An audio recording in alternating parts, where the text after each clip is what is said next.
Pro letošní Oscarový večírek si oddíl Bobanů, alias Svišťů, připravil hraný dokument.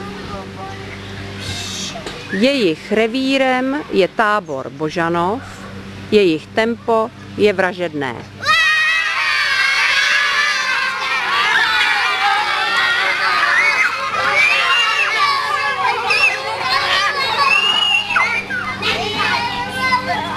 Bobani v akci odcházejí na stavbu domečků.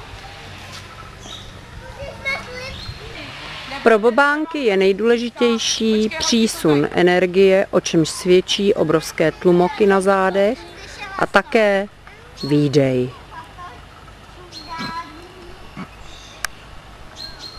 Cestování s bobany není jednoduché a většinou se shromažďují pomocí píšťalky.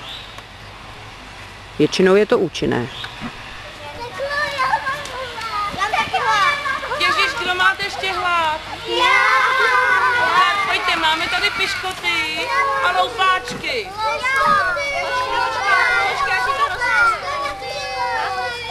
Tak, teď si berte, opatrně. Bobani v akci.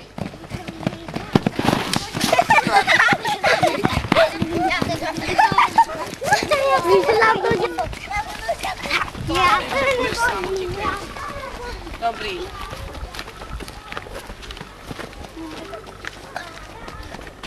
Přicházíme na oblíbené místo, kde se staví naše domečky. Naše bobanská akce.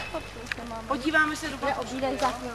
Se můžeme zase jít hrát. Můžete každý ke svému domečku. Podíváme se.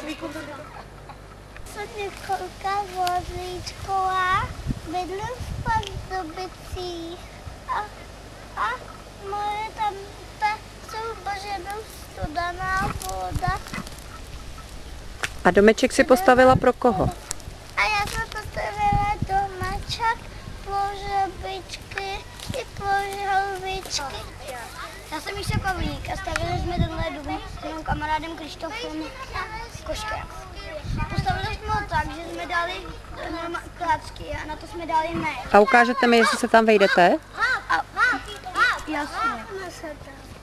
Super. Pojďme. A vejde jsme se sem přijít, když se nespeme, tak se sem vejdeme i Čich. A s naším kamarádem Pájou, ten nám pomáhal trhat stromečky. Jste Martina Končík. A dělal domeček Pokydra Polova. Pro koho?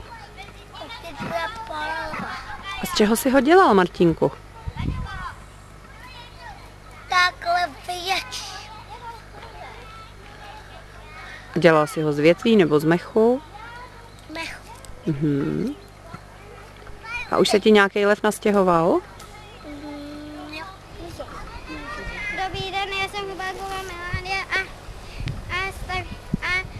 už se stavím domeček s Dominičkou a budeme tam bydlet my a želvička. Mhm. A žabičky. Jo, a žabičky. Tak se pojď napít a všichni. Pojďte se všichni napít. Počkej, co je tvoje?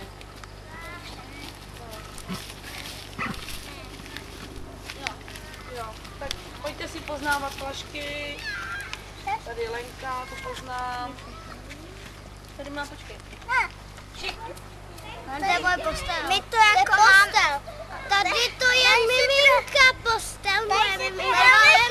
Tady máme postel. Tady je můj pokoj. Zasazujeme si je. Tady máme dva náhradní klíče. Tady v tom. Tady je kuchyně. A tady spí naše mimino. Tak honem na ní. Honem na ní.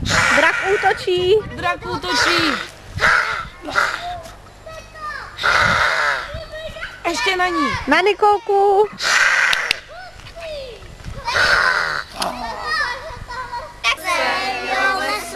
Na jehličí, koná se sadna, trpasličí, žádná jiná věc to není. Šmudla už má povolně a tak se žení. Štěstí.